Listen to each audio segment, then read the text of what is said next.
పెద్దలు ఏమంటారు, 10 సార్లు తిడతారు మనల్ని, భరించాలి మనం. భవిష్యత్తులో నేను మీకు ఈరోజు మాటిస్తే, ఇంత పెద్ద మనసుతోటి కాంతి గారు వచ్చారు. ఆవిడ నా సోదరి, మా ఆడపడుచు. నేను మిమ్మల్ని ఎన్నికలకి వాడుకున్నాడు పవన్ కళ్యాణ్, జనసేన అన్నది కాకుండా మీరు నన్ను మీ ఇంటికి తీసుకెళ్ళండి, మీతో పాటు అప్పుడు నేను మీ ఇంటికి వస్తాను.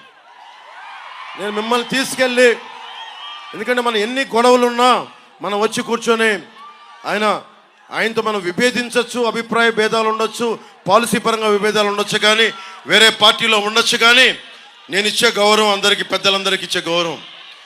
మనం కలిసి ప్రయాణిస్తున్నాం, కలిసి ఉండాలి, విడిపోకూడదని కోరుకుంటున్నాం. నేను సగటు రాజకీయ నాయకుడిని కాదు, నేను మీ ఇంటి వాడిని, మీ కుటుంబ సభ్యుడిని, మీ సోదరుల్లో ఒకరిని, మీ అన్నదమ్ముల్లో ఒకరిని, సాటి మనిషిని. మానవ హక్కుల్ని కాపాడు